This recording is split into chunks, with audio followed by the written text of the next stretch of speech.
Plongé dans une crise politique sans précédent depuis le 20 décembre 2016, date qui marquait la fin du deuxième mandat de l'actuel président Joseph Kabila Kabange, le Congo est à la recherche d'un souffle nouveau, lequel viendra par le verdict des urnes, et un homme, Alain Chikomba, soucieux de l'avenir de son pays, s'y engage. Et quand on lui pose la question de connaître ses motivations, le leader des néo-missionnaires affirme: on s'engage en politique pour résoudre les problèmes de la population. Et quels sont les problèmes de la population? Nous regardons les indicateurs de la République démocratique du Congo, notamment les indicateurs sur le développement humain, les indicateurs sur la démocratie, les indicateurs sur la corruption et tant d'autres indicateurs qui montrent que tous les indicateurs de la République démocratique du Congo aujourd'hui sont au rouge. Et quelle est la cause de ce qu'on observe? 1. Il y a manque de démocratie. 2. Il n'y a pas de protection ni de sécurité des populations. 3. Il y a manque de distribution équitable de richesses. Il faut apporter une solution à ça.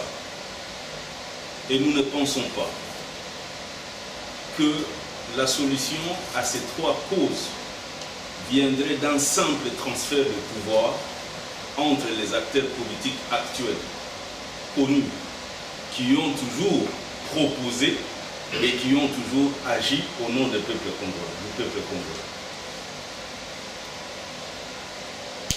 La République démocratique du Congo nécessite une modification profonde. Il y a donc urgence d'agir afin de permettre à cet État de renouer avec la croissance. Là encore, Alain Daniel Chikomba annonce: pour résoudre ces problèmes, nous avons trouvé une solution qui va s'étaler sur 12 engagements.